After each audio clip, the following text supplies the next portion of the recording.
Bonjour.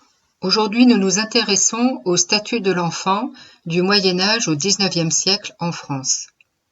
Tout d'abord, voyons comment il est habituel de découper les époques historiques. Cela est important pour nous afin de contextualiser le statut de l'enfant. Donc, je vous présente cette frise chronologique telle que vous avez pu la connaître quand vous étiez en classe. Donc, une première période, la préhistoire, qui s'arrête à moins 3000 avec l'invention de l'écriture. Et donc après, là on parle de l'histoire. La période de l'Antiquité qui va donc de moins 3000 jusqu'à 476 qui correspond à la chute de l'Empire romain. Puis pour le Moyen Âge, cette période-là va nous intéresser de 476 jusqu'à 1453 qui est la prise de Constantinople. Dans certaines frises, on peut plutôt voir comme repère 1492, la découverte, entre guillemets, de l'Amérique par Christophe Colomb. Ensuite, nous avons l'époque moderne de 1453 à 1789, qui est la date de la prise de la Bastille et donc la Révolution française. La dernière période, celle dans laquelle nous sommes actuellement, c'est l'époque contemporaine. Le sujet de l'enfant du Moyen Âge jusqu'au XIXe siècle étant important, cette vidéo constitue la première partie de cette présentation. Aussi, nous verrons le statut de l'enfant au Moyen Âge. Dans une seconde partie, et donc dans une prochaine vidéo, nous verrons le statut de l'enfant du Moyen Âge au XIXe siècle. Le terme Moyen Âge a une connotation péjorative, car cette période se situe entre l'Antiquité et la Renaissance, qui est au début de l'époque moderne, réputés pour leurs avancées intellectuelles et pour les découvertes faites à ces époques. Or, le Moyen Âge possède également ses richesses. Donc nous allons d'abord nous intéresser dans un premier temps à l'enfant du Moyen Âge. Et voyons d'abord comment la France est organisée à cette époque. La France est structurée par la religion, ce qui motive les croyances et les comportements. Au Moyen Âge, la religion est très présente. Il existe une hiérarchie sociale très développée et chacun doit rester à la place qui lui revient de par sa naissance. Il y a trois groupes dans l'organisation de la société féodale. Les religieux, les soldats, c'est-à-dire les combattants, et les travailleurs. Le Moyen Âge est marqué par des événements douloureux, par des crises. Tout d'abord des guerres, des escarmouches, des raids, des batailles éclairs. C'est la population qui souffre le plus car elle est victime de pillages et de violences. Certaines guerres sont civiles et concernent des provinces comme la guerre civile entre les Armagnacs et les Bourguignons de 1407 à 1435 qui a profondément divisé le royaume de France. La guerre de Cent Ans, quant à elle, oppose les royaumes de France et d'Angleterre entre 1337 et 1453, la Flandre et la Guyenne étant particulièrement impliquées. Elle n'est pas continue et s'achève officiellement en 1475. Il y a aussi les croisades de 1096 à 1270 qui sont des guerres de religion. Durant cette période du Moyen Âge, il y eut des épidémies comme la Grande Peste de 1348 apportée par des marins génois qui la ramenèrent d'Orient en passant par l'Italie, puis en France et dans l'ensemble de l'Europe. La peste noire a dévasté l'Europe, le tiers de la population en est morte. Également, il y a la dysenterie, la grippe qui donne lieu à des épidémies mortelles, la rougeole, la lèpre et les manifestations de ce que l'on appellera plus tard la tuberculose. Au VIe siècle en France est arrivée la variole, appelée alors la petite vérole. Durant la guerre de Cent Ans, les enfants en sont particulièrement victimes comme à Paris en 1445. L'ergot de Seigle ou feu de Saint-Antoine provoque la gangrène des membres et fait de nombreux morts. Il y a aussi des famines. Des séries de disettes commencent dans les années 1270 et trouvent leur apogée avec la Grande Famine qui ravage l'Europe du Nord-Ouest de 1314 à 1318, puis une nouvelle fois en 1347. La population rurale est la plus durement touchée par ces conditions. Quelle langue parle-t-on en France au Moyen Âge ? On situe la naissance du français vers le IXe siècle. Dans le nord de la France, le peuple parlait diverses variétés de la langue d'Oïl. Le françois, dans la région de l'Île-de-France, et ailleurs c'était le picard, l'artois, le wallon, le normand ou l'anglo-normand, l'orléanais, le champenois, etc. Au nord-ouest, c'était le breton. Les rois de France parlaient le francique, c'est une langue germanique, et utilisaient le latin comme langue seconde pour l'écrit. Seuls les lettrés écrivaient en latin d'église et communiquaient entre eux dans cette langue. Dans le sud, les variétés de la langue d'oc sont plus proches du latin comme le provençal, le languedocien, le gascon, le limousin, etc. Et dans le centre-est, ce sont les langues franco-provençales qui sont parlées. Avec l'avènement de Hugues Capet en 987, nous voyons le premier roi des Francs à avoir comme langue maternelle la langue romane vernaculaire appelée plus tard le françois. Hugues Capet, dont la légitimité fut d'abord fragile à cause de la puissance de seigneurs territoriaux, met en place la monarchie héréditaire, ce qui veut dire que le roi va succéder à chaque fois à son père qui lui-même était roi, etc. Donc le titre de roi se transmet de manière héréditaire. Les Capétiens s'établissent à Paris. Le françois ou ancien français était très différent du français actuel. Au cours du XIIe siècle, on commence à utiliser le françois à l'écrit parallèlement au latin. Le peuple ne connaissait rien à cette langue, même en Île-de-France, où les dialectes locaux continuaient de subsister. Peu à peu, la langue du roi de France gagnait du terrain, mais le latin gardait ses prérogatives à l'écrit et dans les écoles, et les patois restent la langue parlée des classes populaires dans presque toute la France. Donc ici, vous pouvez voir un tableau comparant le français de cette époque, donc le françois, et le français d'aujourd'hui, donc la traduction de ce texte en françois. Les paysans constituaient 90% de la population et continuaient de pratiquer leur langue maternelle régionale. Parfois, des mots du françois pouvaient s'implanter dans leur vocabulaire, mais sans plus. Dans les écoles, on enseignait le latin, quitte à passer par le françois ou le patois pour expliquer la grammaire latine. Avec le temps, les écoles des villes se mirent à enseigner la langue françoise. À la fin du Moyen Âge, la majorité des citadins pouvaient lire le françois sans nécessairement l'écrire. Dans les campagnes, l'analphabétisme régnait, mais beaucoup de paysans pouvaient lire en françois des textes simples comme des contrats de mariage, des testaments, des actes de vente, des créances, etc. Dès l'époque de Philippe le Bel, 1268-1314, on avait commencé à employer plus ou moins régulièrement le françois au lieu du latin dans les actes officiels, dans les parlements régionaux et à la chancellerie royale. Dans le Nord, dès 1300, il se constitue une langue administrative et judiciaire qui déjà fait concurrence au latin, la lingua gallica. Après 1350, on emploie la lingua occitana en Occitanie. L'administration royale expédie de plus en plus d'actes rédigés en françois. En 1490, Charles VIII prescrivit une ordonnance pour imposer l'usage du langage françois ou maternel. L'objectif était de limiter l'emploi du latin et favoriser la langue maternelle, soit le françois, soit la langue locale. À partir du milieu du XVe siècle, le français comme langue administrative s'introduit partout en Occitanie, sauf à Avignon, qui servait alors de résidence pour les papes. Rappelons que le françois n'était encore parlé que par une faible partie de la population en France. C'est dans les villes que l'on entendait parler cette langue, notamment à Paris, environ 300 000 habitants, à Rouen, à peu près 45 000 habitants, à Orléans, 20 000 habitants, à Reims, environ 10 000 habitants, à Dijon, à Lyon.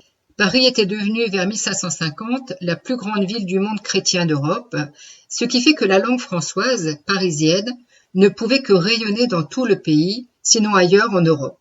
Mais dans le reste du pays, on continuait de parler le breton en Bretagne, le flamand et le francique dans le nord-est, le savoyard en Savoie, qui était alors un État indépendant, le catalan dans le Roussillon, le basque dans le Béarn, etc. Devant l'hostilité de l'Église à publier des ouvrages en d'autres langues que le latin, François Ier crée en 1543 l'imprimerie royale destinée à publier, en plus du latin, des ouvrages en grec, en hébreu et en françois. Comment avons-nous des connaissances sur le statut de l'enfant au Moyen Âge ? Tout d'abord par l'iconographie médiévale, c'est-à-dire par les représentations picturales, les tableaux essentiellement et les sculptures. Dans certains ouvrages, le sujet des enfants est abordé comme dans des encyclopédies, dans des ouvrages scientifiques et de médecine, dans des textes de loi, etc. Et bien sûr dans la littérature, comme dans les chansons de gestes ou les romans.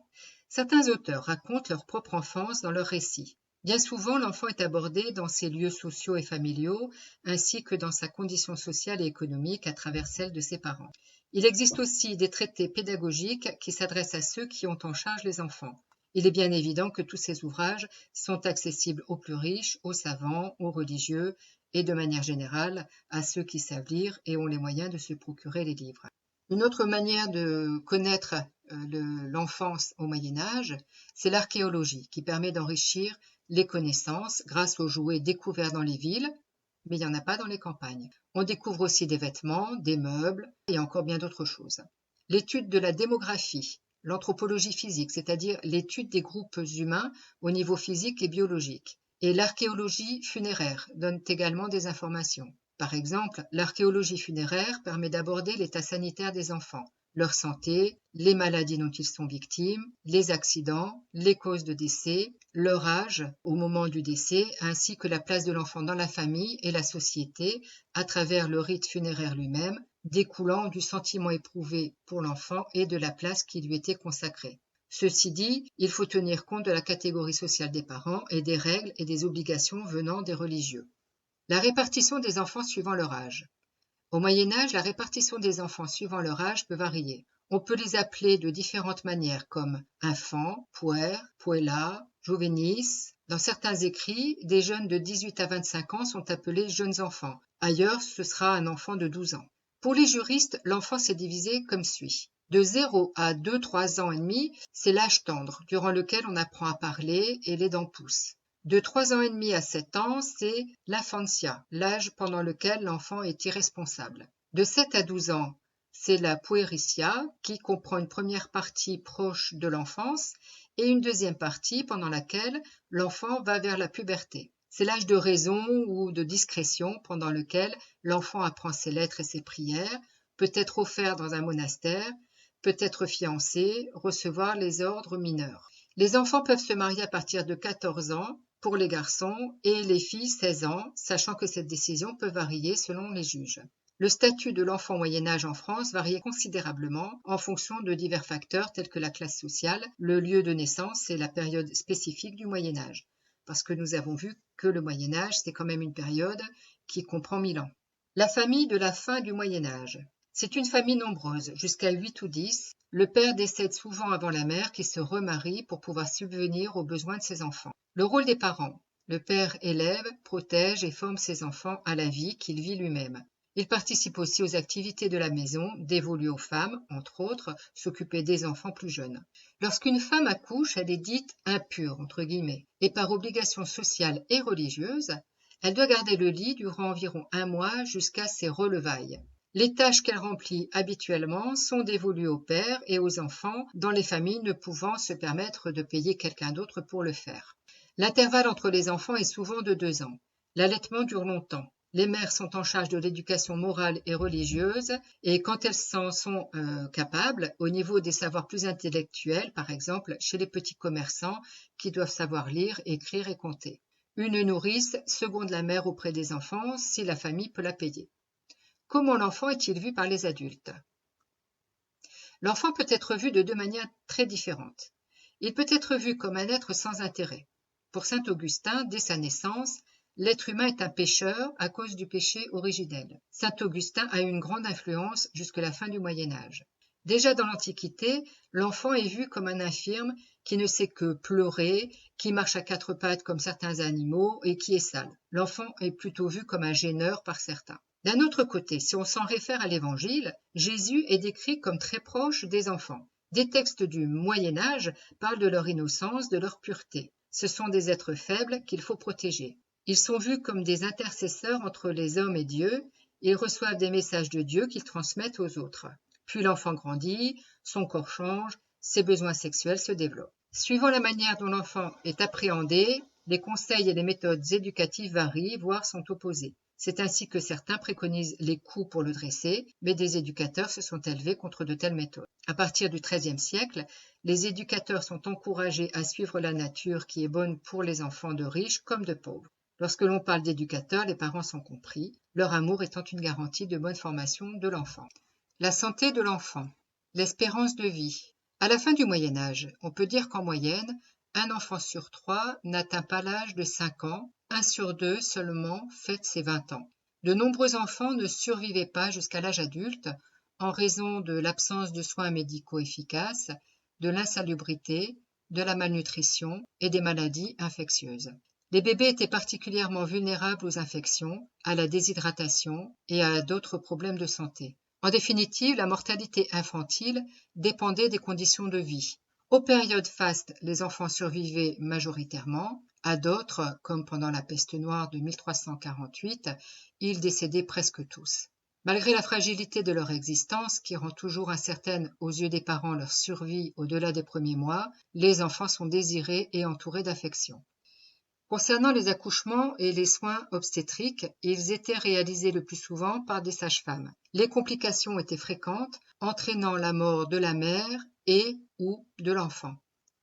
En ce qui concerne les traitements médicaux, ceux-ci comprenaient souvent des saignées, l'utilisation de plantes médicinales, des amulettes et des prières. La compréhension des causes des maladies était souvent basée sur des croyances religieuses et des superstitions.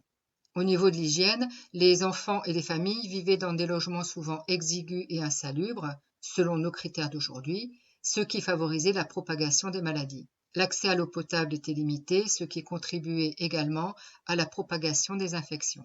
L'enfant et l'éducation. L'école est attestée dès le VIe siècle, mais sa fréquentation n'était pas généralisée, malgré les décrets comme celui de Charlemagne en 789, ouvrant les écoles aux fils d'hommes libres comme à ceux des serfs. Avec l'urbanisation des XIIe et XIIIe siècles, les choses évoluèrent car les marchands voulaient que leurs enfants sachent écrire, lire et calculer afin de prendre leur succession. Des écoles existaient à la campagne, pour les enfants de paysans, mais elles restèrent longtemps peu fréquentées. Des enfants recevaient un enseignement dans l'école paroissiale ou dans des écoles religieuses. D'autres enfants allaient dans de petites écoles urbaines, peu nombreuses, qui se trouvaient dans les différents quartiers des villes. Les écoles ne sont pas mixtes. Ils apprenaient à lire, chanter, compter. Il ne s'agit pas des enfants des classes laborieuses qui, eux, apprenaient des compétences pratiques liées à leur futur métier tels que l'agriculture, l'artisanat ou d'autres métiers. Certaines paroisses les recevaient dans des écoles paroissiales. Les enfants de la noblesse et de l'aristocratie bénéficiaient de tuteurs ou ils allaient dans des écoles monastiques. Ils apprenaient la lecture, l'écriture, la rhétorique, la grammaire, la musique, la danse, la chasse, l'équitation et la religion, ainsi que la gestion des domaines familiaux et la diplomatie. L'éducation religieuse était un élément central de l'éducation au Moyen Âge. Les enfants, quel que soit leur statut social, recevaient une formation religieuse et étaient initiés aux enseignements de l'Église catholique. Les garçons destinés à devenir prêtres étaient souvent envoyés dans des écoles ecclésiastiques pour une éducation plus approfondie.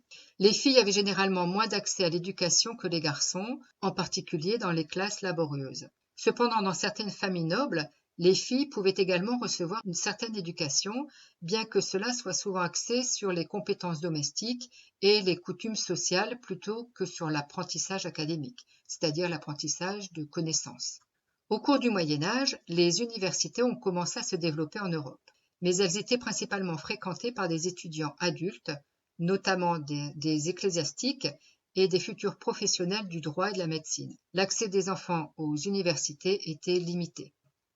Nous avons vu que la langue parlée consistait essentiellement en différents patois.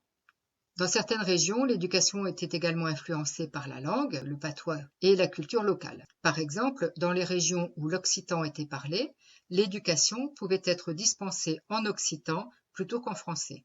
L'enfant et le travail. Tout d'abord, il faut tenir compte du travail quotidien à la maison qui est peu documenté. En ville comme à la campagne, la vie des enfants changeait radicalement vers 7 ans. Dès 7 ans, filles et garçons étaient mis à l'ouvrage, en particulier à la campagne. Théoriquement, ils étaient censés faire les mêmes travaux que les adultes. Les orphelins, élevés à l'hôpital ou dans les hospices des enfants abandonnés, étaient placés. Chez les artisans et les commerçants, les enfants quittaient leur famille plus tard pour entrer en apprentissage, entre l'âge de 10 et 15 ans. Au XIVe siècle, les apprentis masculins débutaient leur apprentissage à partir de 14 ans la plupart du temps. Les enfants nés dans des familles paysannes ou de la classe ouvrière travaillaient pour aider leur famille. Les enfants constituaient une force de travail. Ceci concerne les enfants du second âge. Les enfants des familles paysannes participaient aux activités agricoles, à l'élevage du bétail, etc., tandis que les enfants des artisans apprenaient le métier de leurs parents ou par des maîtres artisans dans le cadre d'un apprentissage. Dès l'âge de 5 ans, les enfants travaillaient dans la famille pour garder les troupeaux et les jeunes frères et sœurs quand la mère peinait au champ. Les filles étaient souvent responsables du travail domestique, notamment de la cuisine, du nettoyage et du soin des enfants plus jeunes. Ce travail domestique était considéré comme essentiel à la gestion du foyer. Les petites servantes de moins de 10 ans pullulent dans les châteaux et les maisons bourgeoises, comme les jeunes garçons aux cuisines ou à l'écurie, sans compter les enfants de la rue qui mendient et volent pour des parents indigents. Les petites filles peinent autant aux champs ou à curer le fumier que les garçons. Dans les villes, les enfants pouvaient être employés dans des ateliers, des commerces ou des chantiers de construction. Ils étaient souvent utilisés comme apprentis pour apprendre un métier spécifique, mais leur travail pouvait être exigeant et peu rémunéré. Les conditions de travail étaient difficiles et souvent dangereuses. Les journées étaient longues et certaines réglementations furent mises en place pour protéger les droits des apprentis et limiter l'exploitation des enfants. Les enfants issus de familles nobles ou de la classe dirigeante héritaient généralement de titres, de terres et de richesses de leurs parents. Cependant, ils pouvaient également être assignés à des tâches domestiques ou servir en tant que pages dans la cour d'un seigneur. Un page, c'est un jeune garçon attaché au service d'un roi, d'un seigneur ou d'une grande dame pour servir d'escorte, effectuer le service d'honneur et apprendre certaines fonctions civiles et militaires. Lorsqu'on étudie les ouvrages traitant de la pédagogie destinée à instruire la bourgeoisie, on constate que les vertus chrétiennes et morales sont essentielles. Les garçons sont appelés à faire des études et les filles apprendront des travaux manuels, en particulier tout ce qui a trait au textile. Il est préconisé qu'elles travaillent toute la journée à coudre, filer, tisser, broder, tout cela en priant pour le salut de leur âme et ainsi évite également toute oisiveté. On ne doit pas leur permettre de lire de la littérature qui pourrait leur troubler l'esprit. Les salaires des enfants sont encore plus bas que ceux des femmes qui elles-mêmes gagnaient un tiers voire la moitié du salaire des hommes. Ce salaire variait en fonction de la région, du type de travail et de ses compétences et des circonstances économiques. Les conditions de travail entraient aussi en ligne de compte l'âge et le sexe de l'enfant. Il pouvait s'agir d'une somme d'argent, de repas ou de vin, de gîtes et de vêtements. La violence envers les enfants. Des méthodes éducatives avec recours à la punition corporelle sont recommandées aussi bien à la maison que dans les institutions et par les enseignants. Dans le haut Moyen-Âge, on retrouve des infanticides, des avortements, des étouffements dans le lit des parents avant ou après le baptême, des blessures corporelles, des vols, des enlèvements, des abandons, des abus sexuels. Tout cela est dénoncé au Moyen-Âge. Les membres de l'Église tentent de lutter contre ces pratiques et secourent les enfants abandonnés. Pour prévenir la mort des enfants abandonnés et exposés, s'ouvre en Italie en 787 le premier hospice destiné à les recueillir et ainsi empêcher les parents de tuer les enfants dont ils ne voulaient pas divulguer la naissance. L'infanticide fait l'objet de lois et d'édits sévères visant à l'enrayer dès 1552 en France. Les sévices sexuels répandus faisaient aussi l'objet d'une forte réprobation de la part de l'Église. Les enfants abandonnés, se plaçaient en apprentissage ou comme servants, étaient particulièrement à risque, car la différence de statut entre l'agresseur et sa victime ne permettait pas de faire reconnaître l'agression. C'est la victime qui devait prouver son innocence, et de toute façon, elle restait souillée par l'acte perpétré. Les victimes, même d'inceste, sont tenues aussi coupables et responsables que ceux qui les agressent. La violence sexuelle à l'égard des enfants fait partie des crimes les plus sévèrement punis. D'abord parce que les enfants font l'objet d'une protection et d'une attention toute particulière. Ensuite, parce que l'on conçoit alors ce crime comme une source de perversion. Les violeurs transmettraient leurs vices aux enfants qu'ils contamineraient définitivement. Enfin, parce que le viol des enfants porte atteinte à une valeur qui structure profondément les sociétés médiévales, l'honneur. Concernant la négligence des enfants, ce n'est que vers la fin du XIXe siècle que l'on commence à s'en préoccuper. Les mauvais traitements affectifs sont plus difficiles à documenter. La protection légale des enfants, les enfants avaient peu de droits légaux et étaient sous la protection de leurs parents ou de leurs tuteurs. En cas de conflit, les décisions étaient souvent prises par les adultes. En ce qui concerne le mariage, il est souvent arrangé par les parents, en particulier dans les classes sociales supérieures. Il pouvait être conclu pour des raisons politiques, économiques ou pour renforcer les alliances entre familles. Ici se termine cette première vidéo concernant le statut des enfants au Moyen Âge.